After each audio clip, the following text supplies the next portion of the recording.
Welcome back to our channel. Everyone, you've been waiting to see what happens to Kane and Lily's love story, but things seem to be going downhill after Malcolm's revelation. Stay tuned to see how the plot unfolds, because we have a whole lot of chaos to discuss today, and I'm ready to explode. I am literally shaking with rage right now. I just finished watching the latest episode, and I ran straight to my keyboard because I cannot hold this in for another second. Are you kidding me right now, Kane Ashby?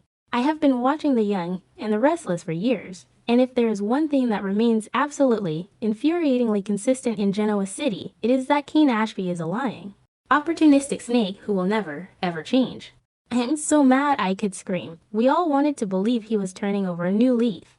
We all wanted to think that his near-death experience, his recovery, his supposed heroic bone marrow donation for Malcolm had finally transformed him into a decent human being. But no. Once a con artist, always a con artist, and poor Lily, my heart is breaking for her, but at the same time, I want to shake her by the shoulders. How many times is she going to let this man make a complete fool out of her? Let's just back up for a second because I need to set the stage for this absolute disaster. Lily Winters, in her infinite wisdom, recently decided that she was going to take full control of Chancellor. And because she was so incredibly frustrated with Devon's arrogant, high and mighty attitude which, let's be real, Devon has been completely insufferable lately, she decided to make the ultimate power play. She offered Kane the co-CEO position. She basically handed him the keys to the kingdom.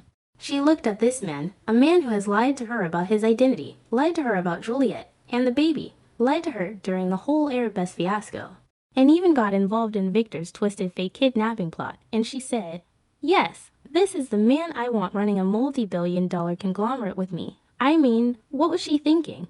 Am I the only one who was screaming at the screen when she made that offer? And Kane, oh, Kane played the part perfectly.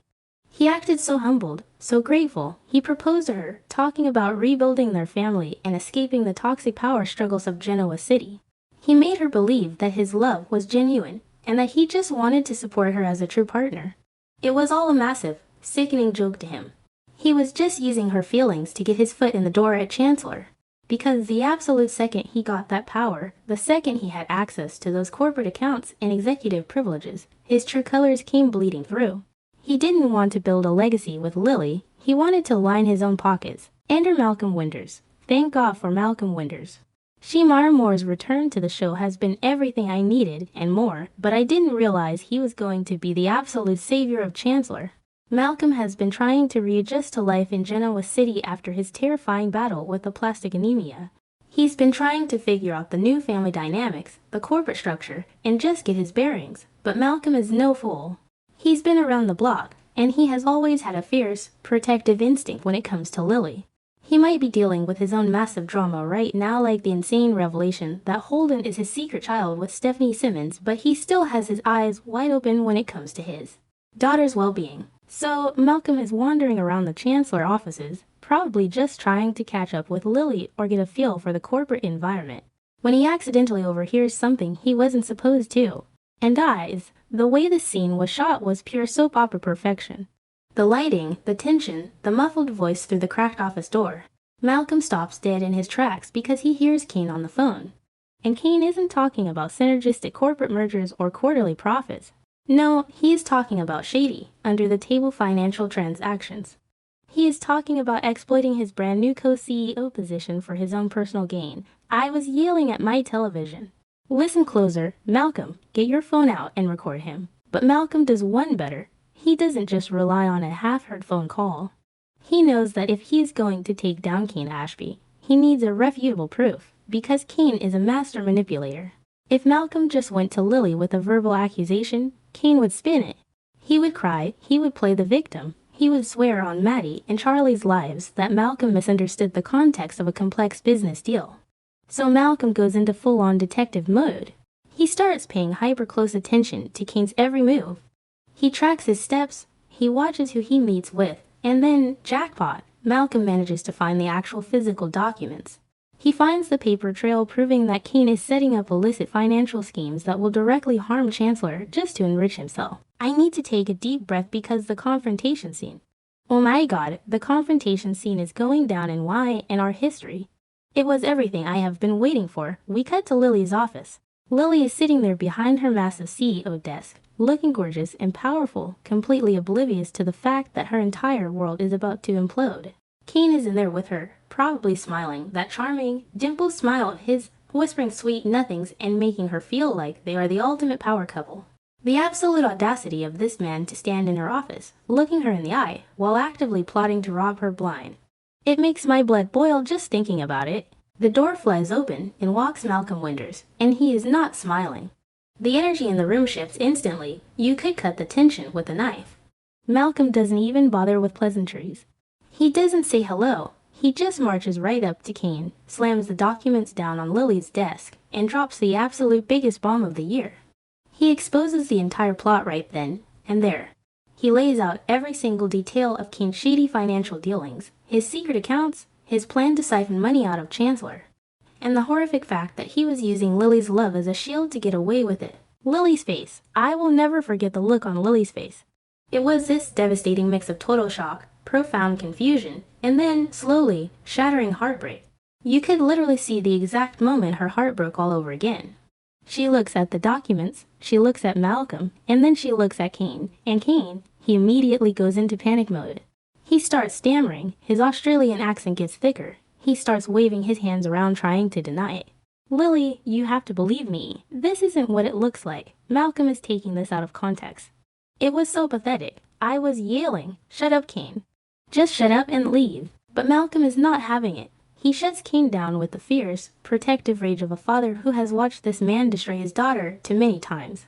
Malcolm warns Lily about the severe consequences of these actions. He tells her point blank that if she doesn't act right now, Kane's illegal moves are going to destroy Chancellor's reputation, ruin everything Neil built, and drag her down with him. He urges her to protect herself and the company.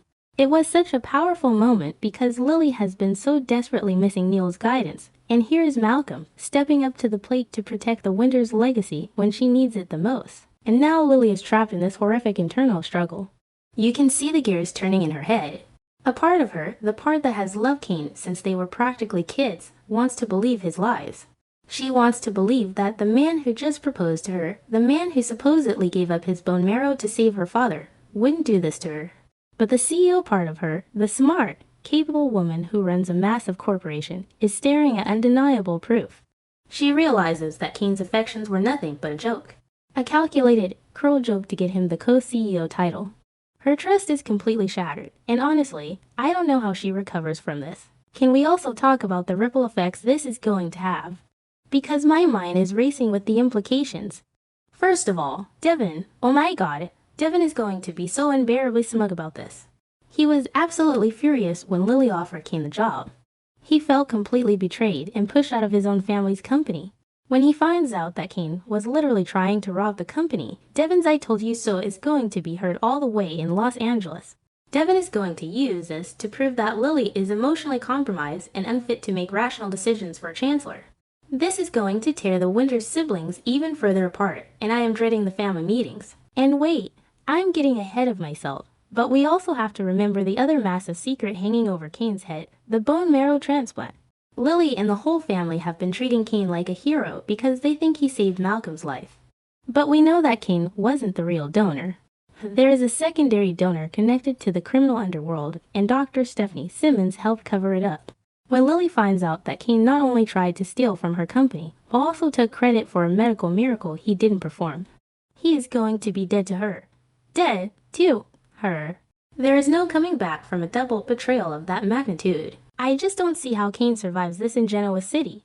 He has burned his last bridge, and what is this going to mean for Chancellor? The company is going to be thrown into massive instability. The board of directors is going to panic. Lily's reputation as a CEO is going to take a huge hit because she appointed a fraud to the highest level of leadership. Will Victor Newman use this moment of weakness to swoop in and try to take Chancellor back? You know Victor is always lurking in the shadows, waiting for his enemies to stumble. Lily is going to have to fight tooth and nail to prove she can lead this company without being blinded by her disastrous romantic life. I am so emotionally invested in this storyline, I can't even handle it. I want Lily to rise from the ashes of this betrayal and become the ruthless corporate queen we know she can be.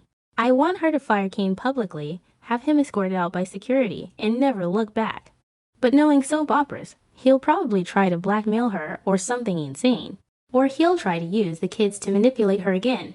What do you guys think? Am I the only one who is completely done with Kane Ashby? Do you think Lily will actually kick him to the curb, or will she find some twisted reason to forgive him? Let me know, because I need to vent with people who understand this madness. I'll be counting down the minutes until tomorrow's episode.